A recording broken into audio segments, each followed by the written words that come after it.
Okay, chapter 2, verse 8. Well, let's start at 7. Jesus, okay. No, we got to back up. Woman, why do you involve me? Jesus replied, my hour has not yet come. His mother said to the servants, do whatever he tells you. Now, wait a minute. I thought Jesus just told her no. I thought he just said, no, I'm not going to. And it seems like she just ignored him, like most mothers ignore their children. You don't listen to what your child's saying. Your child can be 50 years old and you're 80 years old. You still ignore the kid. You're like, oh, you're just a 50-year-old kid. You know, my dad passed away when I was 40 years old. That's fine. I mean, he was like almost 69 years old. And my dad passed away. And one of the last things he asked me was, am I doing okay in life? I said, yeah, I'm 40 years old. I'm a Christian. I live in the Rocky Mountains. I'm doing great. He says, okay, well, you know, being a parent never goes away. You can be 99 years old, dying in a nursing home. If your children show up, you still want them to be okay at 70 years old. They're 70 years old. Sounds kind of funny. And the reason for that is because some people are never okay. They never, ever do good in life. They live, I know, oh my gosh, if you guys know my past, I know so many poor people who have never once had a good year their entire life, and they're like 60 years old. Woman, why do you involve me? Jesus replied, my hour has not yet come. His mother said to the servants, do whatever he tells you. Nearby stood 6 stone water jars. Now, these were 20 to 30 gallons in capacity each. The kind used in the Jews for ceremonial washing, each holding from 20 to 30 gallons. Okay, I forgot it said that. So Jesus said to the servants, fill the jars with water. So they filled them to the brim. They filled them right up to the top. Fill the jars with water. Well, that took an hour. So they had to get the jars either on a push cart, or they had to take smaller buckets and bring them over and fill them up slowly.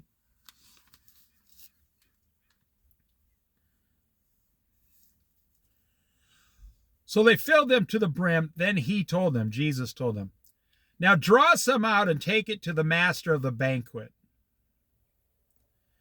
They did so.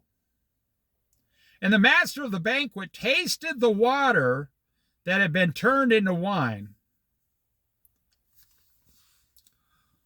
So this guy is in charge. He's like the wedding planner, but he's not really the wedding planner. He's the master of the household, probably like Joseph was back when he was a slave. You have slaves, but then you have the master of the slaves of the household. And you tell that master, you know, it's kind of like having a modern day English butler and 20 servants under the butler.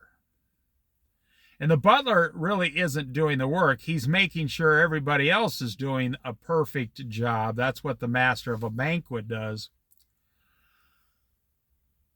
The owner of the household tells his servant, my daughter's going to get married. Let's start making preparations. So he would have been the one to have the wine ordered and all this stuff. And he was given a budget and he has to account for every dime. It's like going to a billionaire's wedding today. You know, they got 30 people getting it ready. The master of the banquet tasted the water that had been turned into wine. He did not realize where it had come from, though the servants who had drawn the water knew. Then he called the bridegroom aside and said, everyone brings out the choice wine first, and then the cheaper wine after the guests have had too much wine drink. But you have saved the best until now. So this wine was better than anything he's ever tasted before, and this guy is used to tasting lots of wines. And he goes to the bridegroom and says, I assume the bridegroom brought out a whole bunch of really great wine. Where else could it have come from? Meaning, Jesus kept his identity secret. So why didn't the servants tell where it came? Well, because servants didn't speak without spoken to back then. Something we don't know about in today's society with YouTube and videos. We just blurt out any old thing you want in today's society. With no thought to what God's thinking about it, we just blurt it out. I'm guilty of it. Everybody's guilty of it. You look at something, you just start blurting it out. You leave, crazy comments on the YouTube. You just blurt things out. So the wine this wine was, 100 times better than what they had before. Now, the bridegroom, he's probably thinking, I have no idea what he's talking about. Someone must have gave me a gift, maybe my father. But the bridegroom's not, he's getting married. It's his honeymoon. He's with all his friends. He doesn't really care where the wine came from. As long as there's wine. That's it, as long as there's wine. See, everybody's in their own personal mode here. What Jesus did here in Cana of Galilee was the first of the signs through which he revealed his glory. And his disciples believed in him. Now, his disciples saw, that's why they say it's his first miracle, but that's not what it says. It's the first of the signs through which you got to read the Bible word for word. That's the problem today. Like the one as people say, oh, money is the root of all evil. That's not what the Bible says. 80% of the world, you see it on YouTube all the time. People are quoting, money is the root of all evil. You're never supposed to touch money. You're never supposed to have $1.50 in your front pocket. If you even look at money, you will be sent to hell. That's not what the Bible says.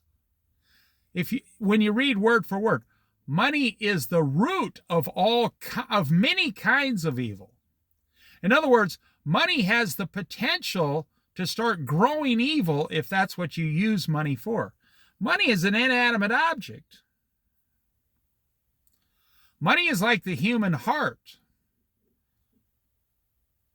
It's going to do whatever you tell it to. If you tell money, go down to the bar and get drunk and have an affair, that's what the money's going to do. If you tell the money, hey, give the money to the church this week, that's what the money's going to do. If you say, I'm going to go to the dollar store, Dollar Tree, and buy $1.25 Bibles and pass them out at all the bus stops in my town, then that's what your money's going to do. If you get a hold of a Bible league and send 100 Bibles for $400 overseas, you're going to get 100 Bibles going overseas. If you secretly send a poor old widow $100 cash in the mail, don't tell her who you are, God's going to give you credit for that. But remember, money has no power. I think people use money as an excuse for why they're sinning instead of blaming yourself. After this, he went to Capernaum with his mother and brothers and disciples. There they stayed for a few days. So he left and went to Capernaum. And he's getting ready. They're starting to show a picture of Jesus starting to reveal himself. Now compare the wedding back then to the weddings today. Weddings today are ridiculous. I mean, you can pretty much guarantee 50% your child is going to get divorced within 10 years. But if they follow Jesus, they have about a 90% chance of staying together if they follow Jesus every single day. Even Christians, you let the world in. Christians have a 50% divorce rate because they let the world go in instead of letting Jesus in.